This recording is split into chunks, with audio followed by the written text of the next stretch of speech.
Life in a war zone. Civilians were invited to meet US Special Envoy Kurt Volker on his trip to the front lines.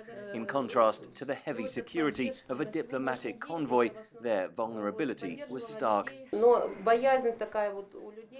There is fear because of the continuous shelling and gunfire. That's a reality, and we can't escape it. The war doesn't allow us to get joy from life, and we feel sorry for people beyond the control line because we are all human beings. One thing you notice taking this armoured convoy to the front line is how many ordinary people there are on the road trying to go about their daily lives. People waiting for buses, people on bicycles, farmers on the side of the road. Each month there are over 1 million civilian crossings over the front lines through just 5 checkpoints. Food insecurity has doubled in 12 months. Medical facilities have been destroyed with grave consequences for health.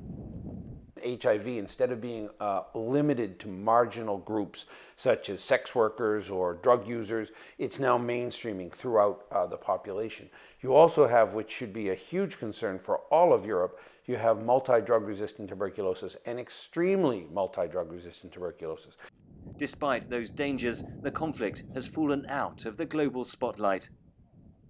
We're about 10 or 12% of funding of what we've asked for, and we're halfway through the year. What worries me deeply is that as you pass through years of conflict, imagine for an 8-year-old child, half his life has been in the middle of a conflict.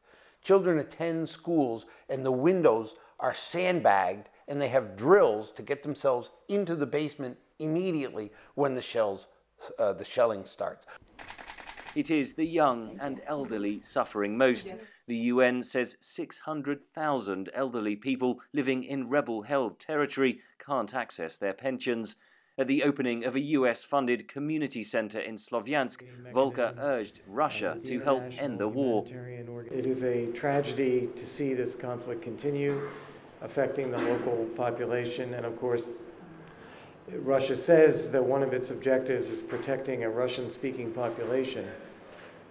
The most important thing it could do to help that population is to remove its forces.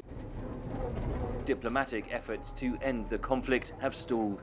For the civilians caught in the middle, the dangers of war are being compounded by a humanitarian crisis. Henry Ridgwell for VOA News, Eastern Ukraine.